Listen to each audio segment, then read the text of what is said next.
Bonjour, c'est Marine et vous êtes sur la chaîne YouTube Cœur Vision. Dans la précédente vidéo, je vous avais expliqué comment je m'étais retrouvée surprise par la brume dans la forêt et je vous ai montré 5 images issues de ce court moment.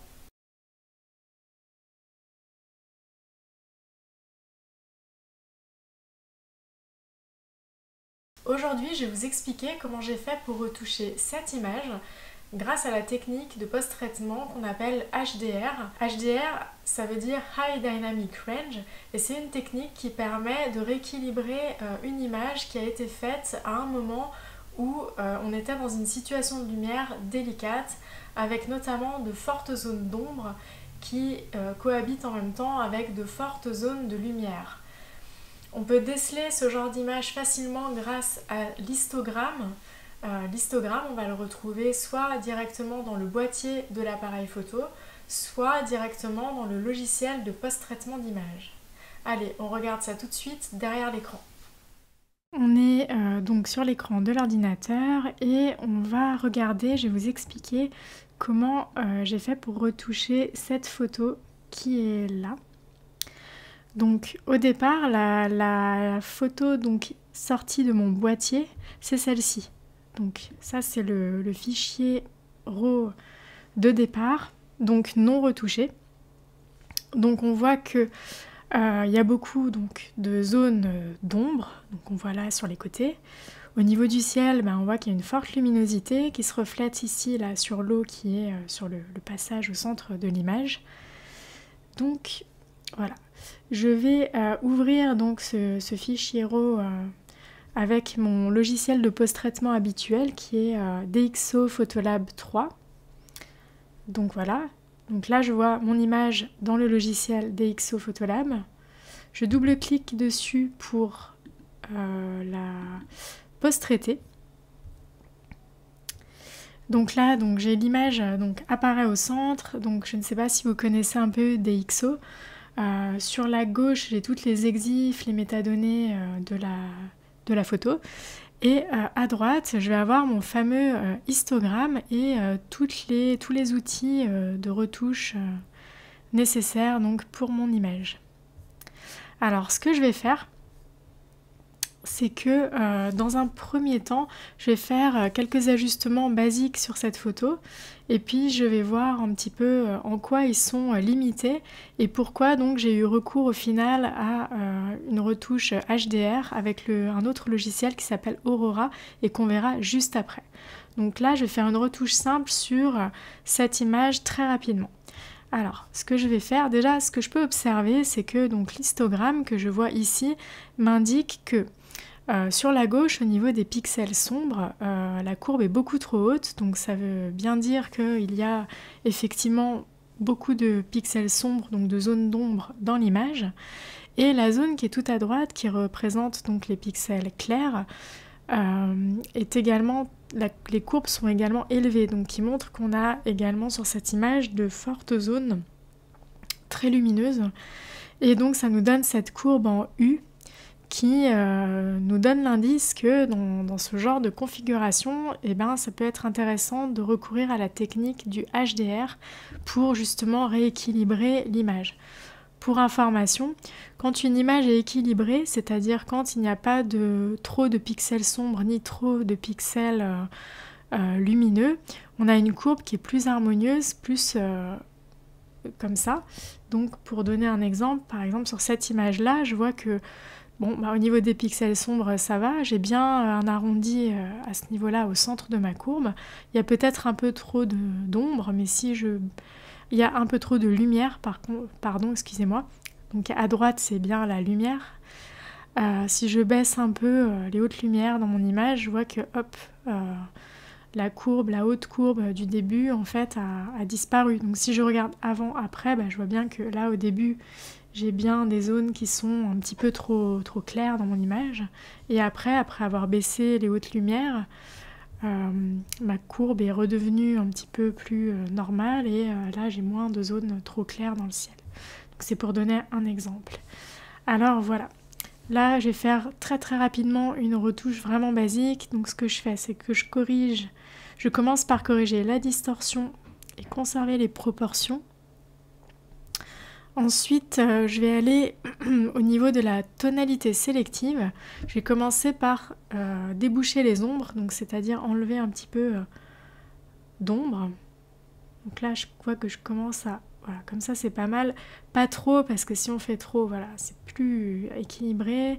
Si on enlève tout, bah, c'est tout noir. Donc voilà, au niveau... Comme ça me paraît pas mal. Je vais peut-être baisser un petit peu les noirs, mais pas plus que ça. Il y en a déjà pas mal, donc je mets juste -1. Les tons moyens. Je pense que je n'ai pas trop besoin de les... Peut-être les baisser un tout petit peu, mais pas trop. Voilà.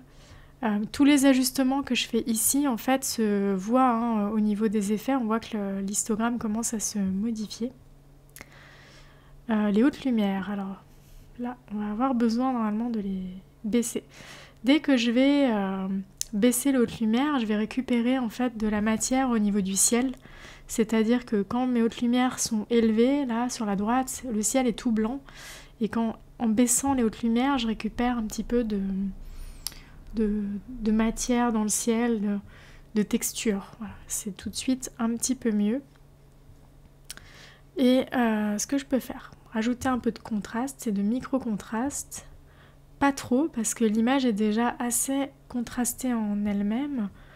Les couleurs, vibrance, saturation, bon, je peux toujours en rajouter un peu, puisque il y a plutôt de belles couleurs au niveau là des fleurs séchées. C'est un endroit où il y a pas mal de fleurs sauvages et de fougères qui poussent. Et donc là, tout est... là, on voit que les fougères sont séchées. Je sais que là, ce sont des bruyères, normalement. Là, des fougères. Bon, voilà. Je vais rajouter un tout petit peu de saturation et de vibrance pour donner un peu de peps aux couleurs. Hein, je peux faire aussi avant, après. On voit que léger, c'est vraiment très léger. Au niveau des ISO, donc je vois là sur la gauche au niveau de mes métadonnées que la photo a été faite à 800 ISO. Donc ce que je vais faire, c'est que je vais activer la réduction du bruit. Alors, je commence déjà par regarder. Bon, je vois pas trop de grains, sauf si vraiment on zoome beaucoup, mais c'est franchement pas trop gênant. Mais je vais quand même activer la réduction du bruit avec l'option Prime. Ah non, il me la prend pas. Donc voilà, réduction du bruit, ça rendra tout de suite normalement.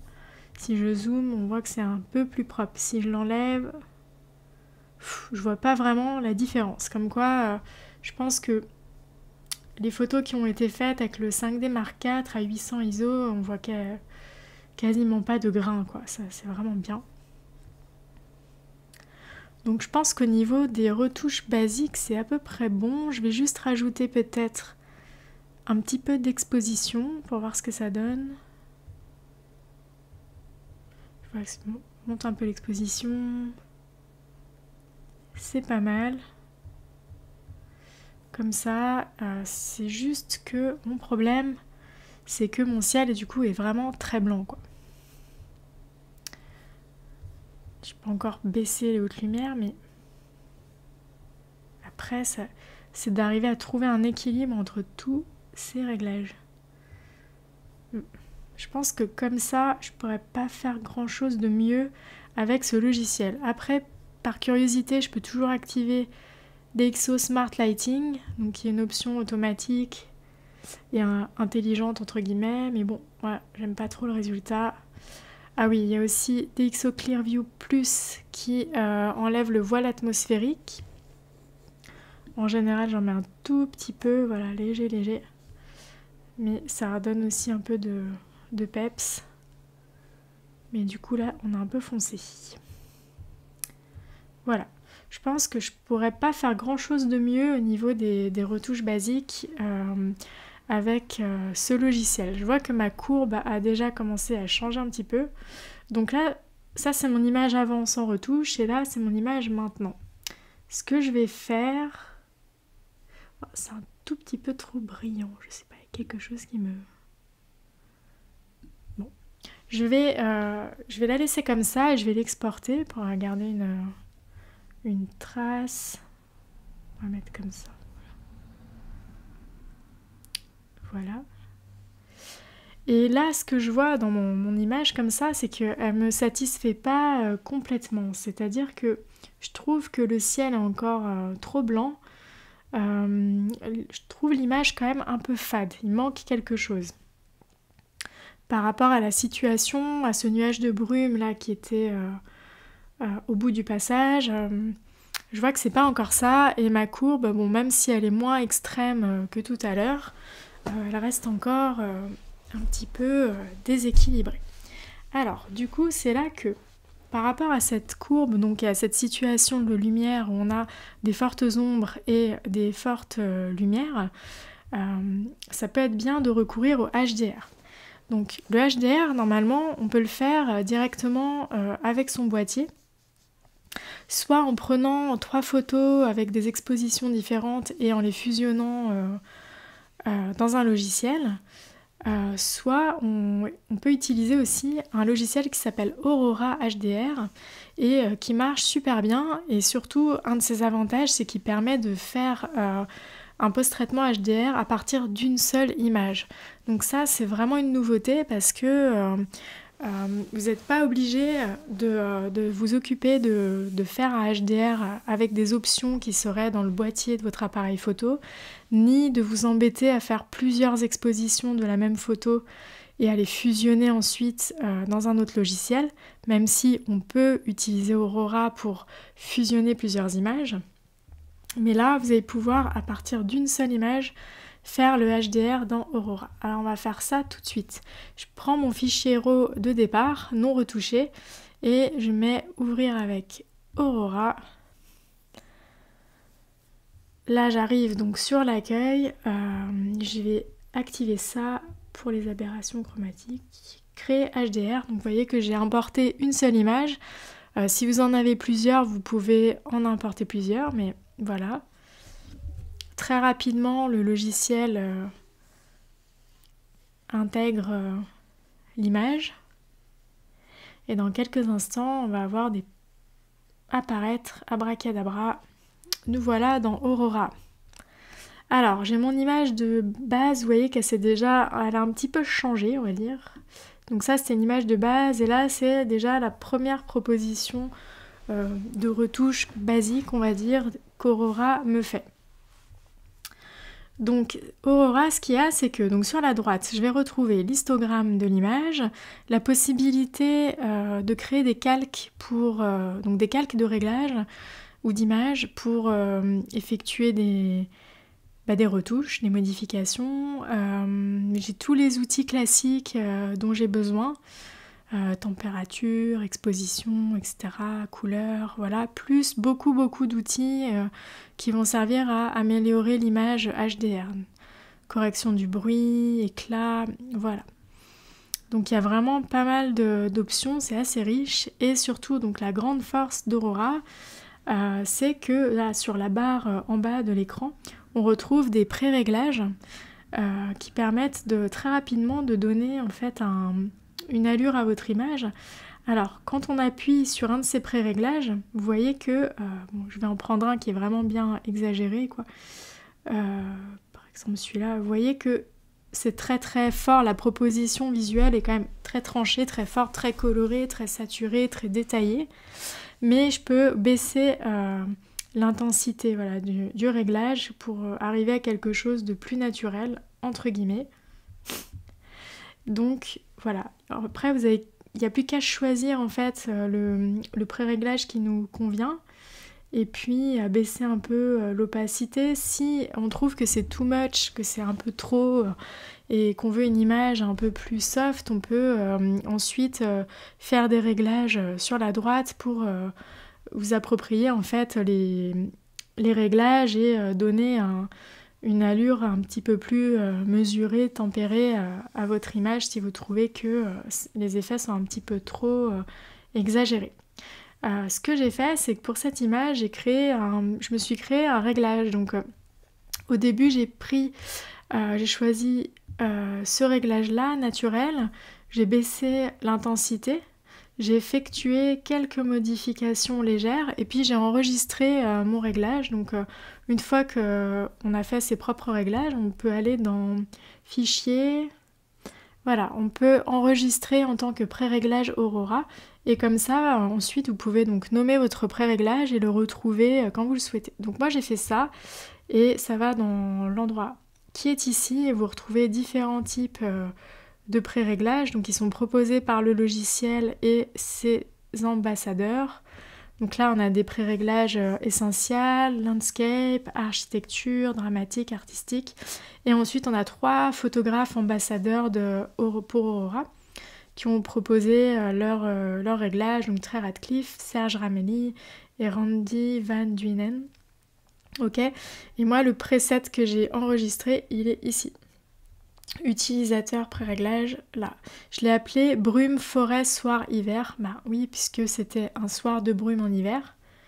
Et donc sur cette période d'hiver, eh bien, il y a régulièrement des lumières un peu semblables. Donc voilà, je mets mon pré-réglage et voici donc ce que ça donne. Alors il est un peu excessif, on va dire. Et pareil, je baisse l'intensité du calque et j'arrive à l'image finale que je vous ai montrée tout à l'heure et qui est celle-ci. Voilà. Donc voilà comment ça s'est passé. Vous avez vu, c'est assez simple d'utiliser Aurora. Si vous souhaitez, vous pouvez normalement télécharger une version d'essai sur leur site ou dans tous les cas, c'est assez facile de télécharger le logiciel ou pour l'essayer et puis si ça ne vous convient pas, vous pouvez arrêter quoi. Je trouve que pour un usage du HDR, c'est vraiment très pratique de pouvoir l'utiliser avec une seule image, de ne pas être obligé de faire un bracketing avec plusieurs expositions. Même si ça reste possible et voilà. Je pense que c'est un logiciel qui pousse vraiment les possibilités par rapport au HDR et voilà, on peut faire toutes sortes de choses avec. Donc voilà, vous avez vu comment a été retouchée la photo qui est là, qui représente donc un soir de brume en hiver dans la forêt de Fontainebleau. Voilà, la vidéo est terminée et je vous remercie pour votre écoute.